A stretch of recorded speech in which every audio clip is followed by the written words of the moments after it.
Hello, lovely people. Welcome back. It is so nice to have you here. Today, we are talking about a very common problem, a problem every person knows. Maybe you know it too. It is the problem of procrastination. Procrastination means you need to do something, but you wait. You do not start. You feel like you cannot start. Maybe you feel tired. Maybe you feel a little scared.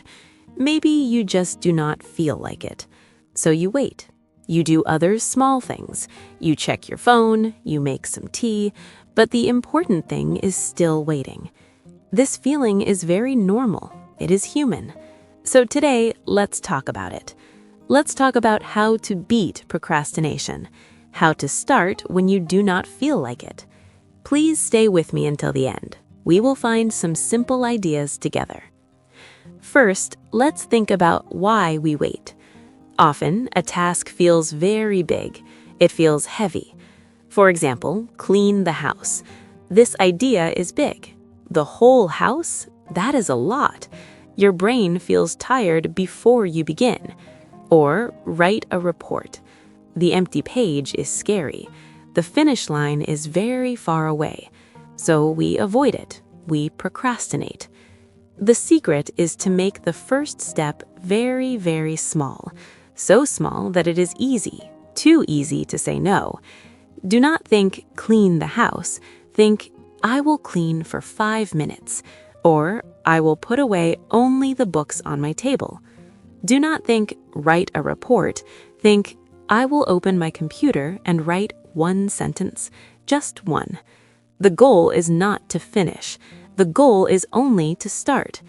When you start, something changes. The hardest part is often simply beginning.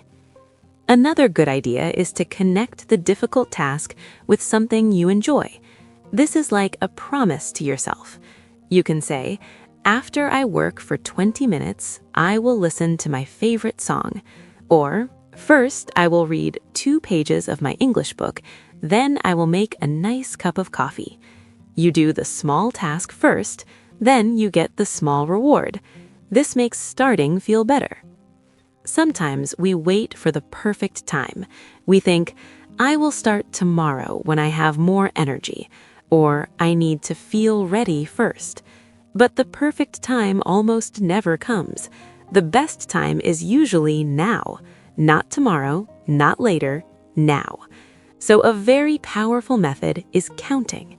Yes, simple counting. If you see something you need to do, say to yourself, I will do it in 5 seconds. 5, 4, 3, 2, 1, move. And you move. You stand up, you open the book, you pick up the pen. You break the waiting. Action is stronger than a feeling. Remember, progress is not always perfect. Some days you will only do the very small step, and that's okay. That is a victory. Because you did not wait, you moved forward. Be kind to yourself. Talk to yourself like a kind friend. Do not say, you are lazy.